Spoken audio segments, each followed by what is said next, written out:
That is why I will resign as leader of the Labour Party.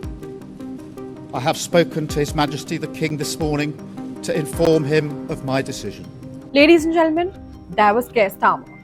He won the biggest Labour landslide in over 2 decades. A man the world respected, a man his own country could not stand. And then today, this is also the same Keir Starmer, the decent man who forgot to have a point. July 5th, 2024, Starmer walks into the Downing Street on a wave of relief. 14 years of conservative chaos, gone.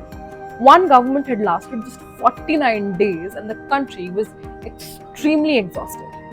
And then here was Starmer, calm, measured, a human rights lawyer, a former chief prosecutor, knighted by the Queen herself. He promised a government of service, one that would tread more lightly on people's lives. Safe hands, steady ship, absolutely no drama. But it started almost immediately. Within months, his government stripped winter fuel payments from millions of elderly Britons. The backlash was instant, brutal. He obviously backtracked. Then came a gifts row. Free clothes, free glasses from donors, questions about integrity from a man who campaigned solely on integrity. Then inheritance tax, hikes targeting farmers, backtracked. Welfare benefits reforms, shelved. A payroll hike that angered businesses. A minimum wage rise timed to maximum pain.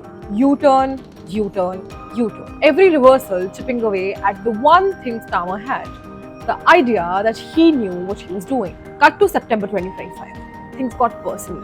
His Deputy Prime Minister, Angela Rayner, the working class voice Labour needed, resigns. Caught underpaying a property tax. Another integrity blow, of course. Same month, Starmer sacks his own ambassador to Washington, Peter Mandelson, one of the most powerful figures in Labour history, out over his ties to Jeffrey Epstein, an appointment Starmer later apologized for making. 2 of his closest aides walk out the door behind him. The press turns, columnists across the spectrum start writing the same story. A man of few convictions, a ditherer, someone always ready to throw others under the bus before standing on the bus himself. But here's the thing, these scandals, almost any leader survives scandals. But what Starmer could not survive was the emptiness underneath. He'd come to power by removing the left, purging Corbyn, targeting anti-Semitism, dragging Labour back to the centre. Ruthless, necessary, it most definitely worked. But then he had nothing to say from that centre. He told Britain it risked becoming an island of strangers. His own left flank turned on him. He was stiff with voters, awkward in public, scholarly in a way that read as cold. Abroad, he was praised. He stood up to Trump on Iran, held the line on Ukraine, strengthened ties with Europe post-Brexit. At home, almost a ghost. 19% approval rating, 19. A Monday morning, the black door of number 10, Starmer walks out, grim-faced, and then, for just a moment, something cracks. He talks about his family. He appears to fight back tears. He calls becoming Prime Minister was the proudest moment of his life. He says he's leaving Britain stronger and fairer. He hugs his wife, he walks away.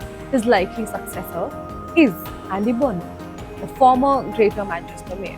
Warm where Starmer was called cold. Passionate, Starmer was guarded. In almost every way, the anti-Keir Starmer. And that pretty much tells you everything.